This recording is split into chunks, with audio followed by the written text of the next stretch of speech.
Welcome to a dialogue on accountability in the digital age.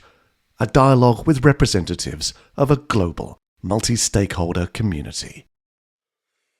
And I'm your host, Frits Bussemaker, and today I'm delighted and privileged to have a conversation with Matthew Chavira. Hey, Matt, welcome to the program.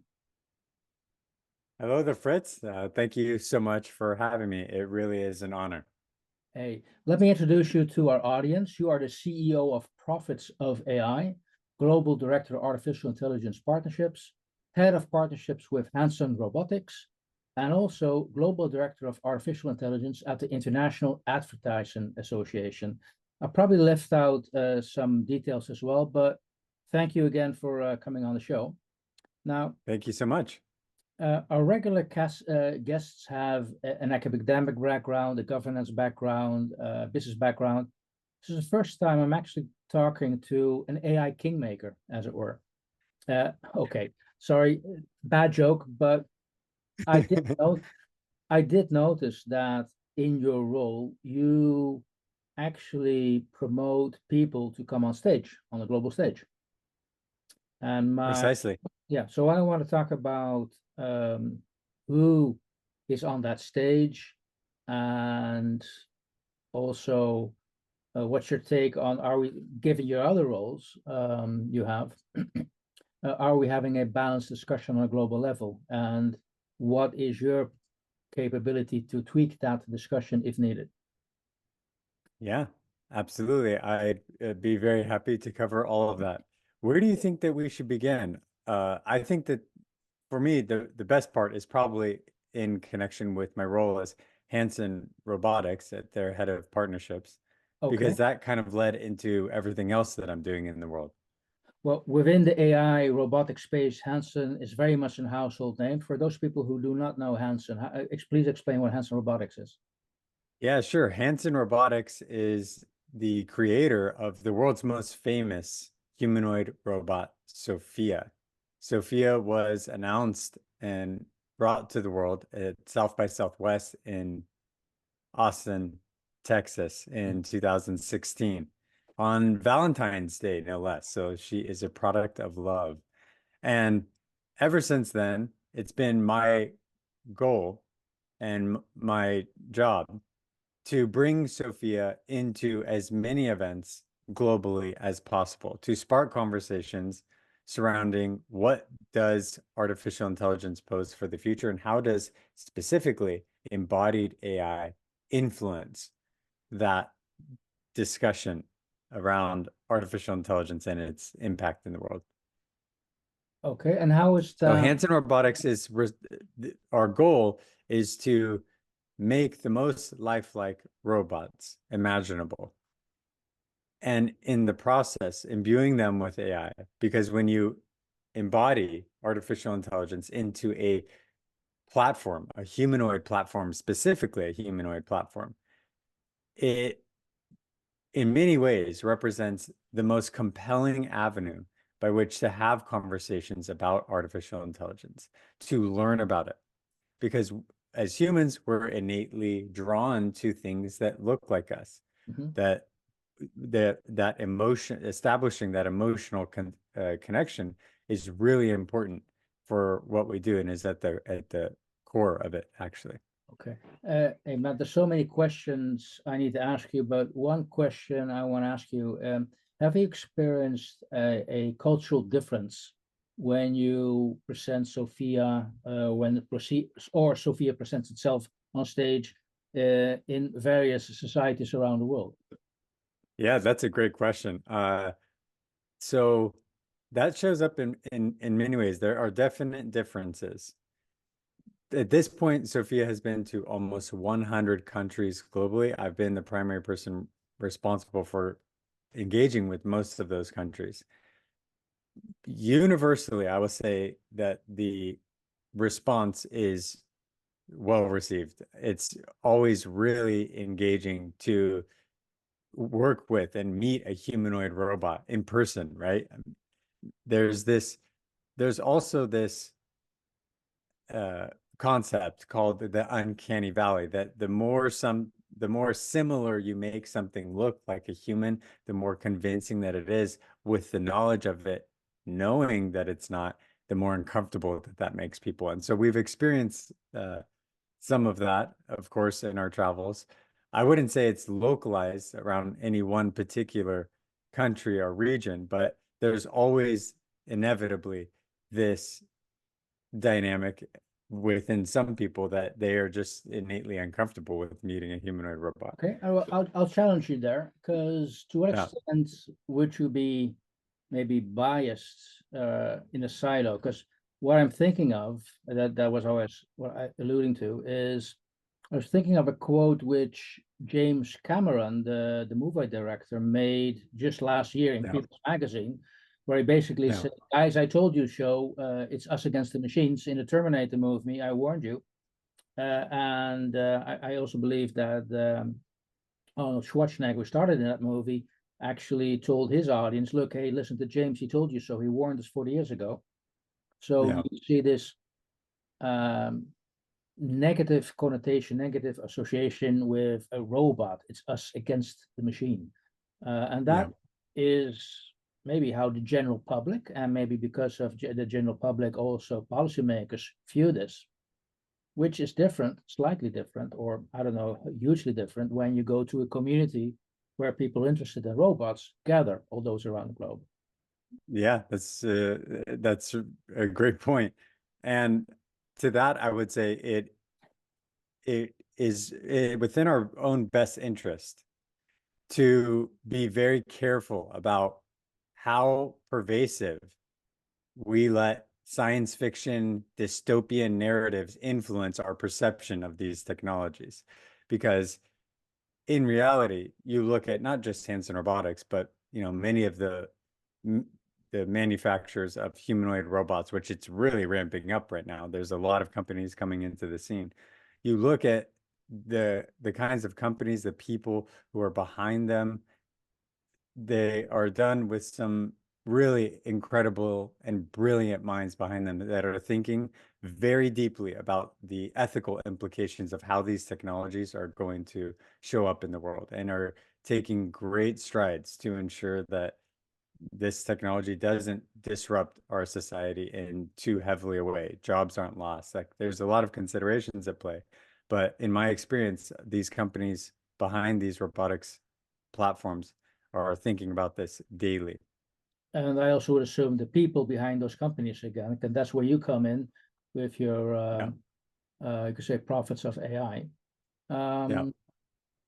Since you started promoting people to talk about AI, have you experienced and seen any changes in the topics? What do people are talking about?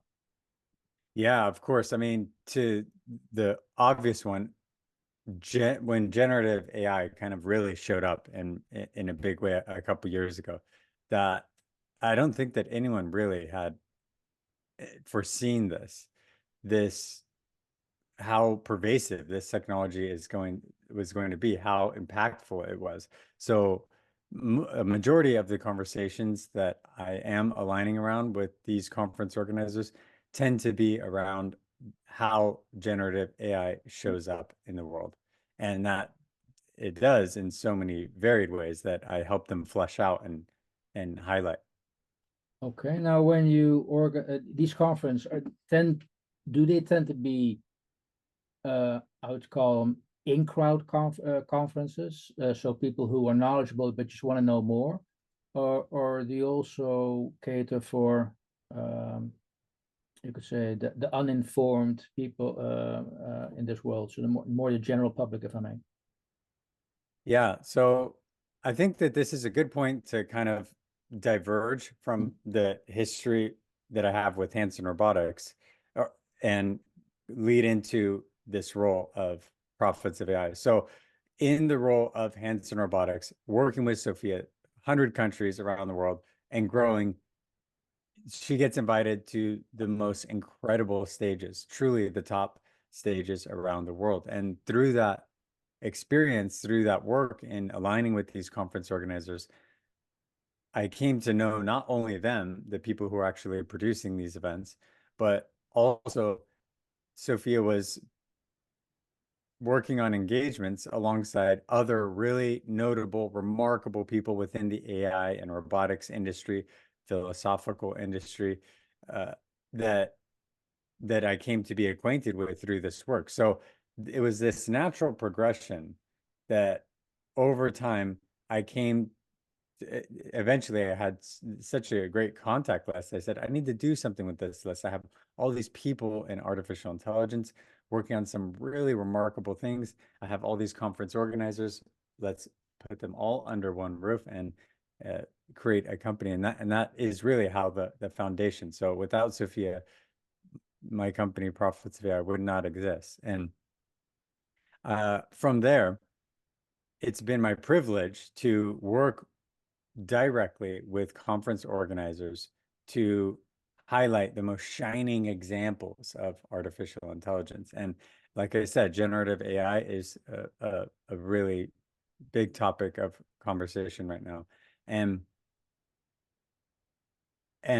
one of the most important things, or at least one of the most captivating things, I think, for me, is been working with them to highlight artificial intelligence in art, specifically in art, because there's a lot of really remarkable people doing some incredible things in AI's application to artistic use. Now, I hear you talking a lot about, I'd say, the benefits, I'd say the positive side of AI, which is great because I think I'm very much also on that part of the equation that I see the benefits. But I've seen, because we are talking now with the Institute for Accountability in the Digital Age. So I just want to ask you, what's your take, what's your experience with the ethical side, the accountability side, the guardrails side of this discussion? Oh man, that's also something that is very popular for conference organizers. And indeed, I represent some truly remarkable people in this field. The ethical side of AI brings up a whole host of issues, really incredible. So one of them, I'll name a couple of examples actually really quickly. One individual whom I represent, his name is Walter O'Brien, and his artificial intelligence, it's called SenGen, that's the name of the specific technology. But this technology is implemented in the United States drone fleet, in many of their drones. So what are the ethical implications of imbuing artificial intelligence with the ability to scan targets and ultimately destroy them or take life, or somewhere along the line that decision-making process, it ultimately will lead to the taking of a human life, right? So humans, we have incredible technology, but we also go to war as well. And so how do we consider what are the ethical implications of artificial intelligence when making these kinds of decisions? And so this person, Walter O'Brien, who has a fascinating career history, talks quite a bit about that. Additionally, there's another individual named Nell Watson, and she's the chair for human AI interaction at IEEE, and she has a background in machine vision, so teaching machines how to see the world and make decisions based on what they see. She's heavily involved in many of the standards and certifications by which government entities have to adhere to when they ultimately start incorporating these technologies into. I'm actually glad that you included that second example as well, because the first one sounded like you could say a market-driven regulation, self-regulation, which to a certain level is fine, but maybe the general audience, the general public, doesn't really accept that in the sort of world. So how do you, when you get a request or when you're in contact, to what extent can you steer what discussion should be about, or is that already set? Well, conference organizers are very careful on the themes that they're curating. They're always trying to highlight and capture what is the trends of that year, right? What has been the primary thing dominating global conversation around the world, because they want to get the best names within that industry to talk about and flesh out these ideas that have been pervasive in the global conversation, right? And so usually I'll work with them on what their set themes already are, and then trying to identify the best use cases of that. And which reminds me of your earlier question as to the demographics of the types of conferences Mhm. that we work with. Most of them are public facing, not specialized. So large scale events with 10,000 plus attendees. So this is typically not industry specific events. Those are usually, we do work with them, but those are usually much smaller, sub 2,000 people. When you start getting into the 10,000 plus, this is general audience level, No, right? yeah, very much. Yeah. Yeah, so the primary events in which we engage with, we just recently participated in one of Europe's largest events on a main stage activation, We Make Future, in Bologna, Italy, where I led a panel of all females that I represent titled Women in AI, where they talk about their work, because some of them are doing some really remarkable things in artificial intelligence, Okay. and from a female perspective, which is really important in the AI field. No, I was just I could wondering. talk about that. No, I'm glad that they are on board as well, because they do give a different and very complementary perspective. But I wanted to come to a quote which I read somewhere, that you committed to promoting ethical AI practices and advocating for responsible innovation. Another quote, passionate view about societal impact of technology. So Hmm. um, to me, that reads like, if you combine it with the role you have, is ladies and gentlemen, when I do bring you in connection with a speaker, I want to make to what extent do you allow yourself that influence in suggesting speakers, that those speakers, just like you, promote ethical AI practices? Yeah, because it's really important to vet each speaker. There's no shortage of people within this industry, artificial intelligence, Yeah. who talk about AI. I mean, eh, hundreds of thousands of people. But what are the most shining examples? Who are the people who are leading the most ambitious charges on AI, that are kind of at the bleeding edge of it in many cases? So these are individuals who are electorates of the EU AI Act, um, who are working on the fundamentals of artificial intelligence, people who govern nations that are known to be some of the most contain some of the most advanced digital infrastructures.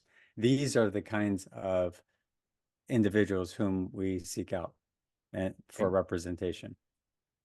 Okay. Now, what's going to be, in your opinion, what's going to be beyond AI? What's going to be the next discussion? Beyond AI, it's hard to imagine, because AI is kind of here. It's pervasive, right? So it's really in everything. Mhm. So what is beyond AI? Uh, I think that there's a reason why you see these artificial intelligence industries leaning so heavily, and I mean very heavily, into the humanoid robot space. So while not separate from AI, it's kind of just a different way that it shows up. I think that the humanoid robotics industry specifically is going to start experiencing some tremendous growth in the next 5, 10 years. Okay. Outside of AI, yeah, what are going to be the implications of a society that is increasingly more reliant on it? So So, it's hard to say. yeah. So, in your perspective, we experience a global transition to a digital society. Is there enough awareness, I would say, with the non-digital community about what's happening? Do people really No, I understand? I don't think that there is enough awareness. I think that most people don't have any idea just how transformative artificial intelligence as a technology, when fully adopted, can be. For example, I represent the government chief data officer of Estonia. Mhm. And Estonia is the country that I mentioned just a bit ago, that they are known for having one of the most advanced digital infrastructures on the planet. And how does this actually show up? What does this look like for the citizen who lives in this country? Well, they experience freedom from bureaucracy, unlike anything we have ever seen, especially us in, Western Europe and the United States. There are long, laborious processes behind getting access to uh, government programs, or renewing your passport, or getting a driver's license, getting married even. All of these things usually intend to come with a large amount of bureaucracy and red tape and things you have to go to, which is your life, right? You're spending your life doing this.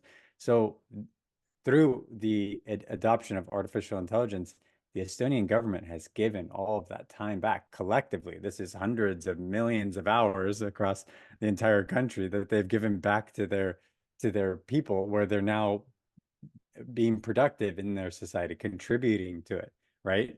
Spending money. So it once people start to understand, like once you start adopting AI as a technology and further integrating it, it can really be truly transformative. Okay. Now, And I think that they're a great example.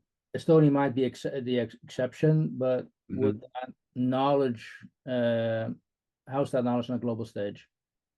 Because The knowledge on the global stage is it's difficult because not every country has the means or the actual physical infrastructure to start incorporating these technologies, right? So that is why I'm like, for example, I'm working with a large number of Pacific Island regions right now that are comprised of very small countries, like Tuvalu Mhm. and Fiji and a handful of others that honestly I have very little experience with in the past. But,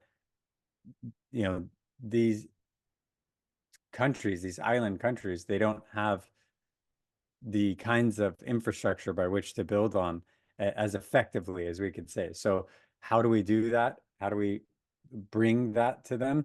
And that's what we're actively working on right now. Well, at least you have, and hopefully a growing database of people who can help make that transition happen. Yep. So last question, my time is running fast now. Yeah. Um, what's the first if somebody would come up to you, say, hey, I'm thinking of organizing an AI event, or I want to promote what AI can do. What's your advice? My advice would be to try see what is the most relevant, if you can, if it is possible, depending on the organization. If they are large enough to take some sort of survey from past attendees of what kind of topics that they would most like to hear about at this coming conference, then that would be my first suggestion. It's always important to deliver people the most engaging content that they want to hear, because when they want to hear it, they pay attention.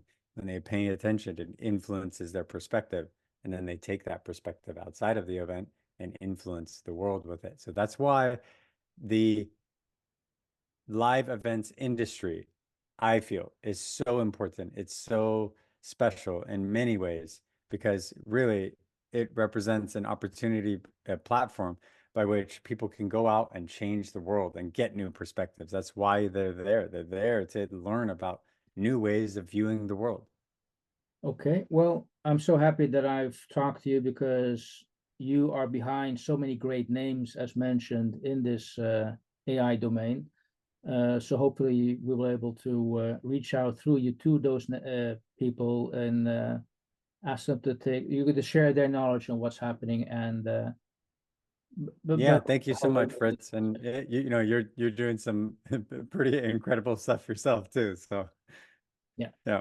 thank you. Hey, Matthew, thanks for your time, and we will make certain that people will find you if they now are curious, who are these people, we make sure that that we will able to find them there. Yeah, that sounds great. Thank you so much for the opportunity, Fritz.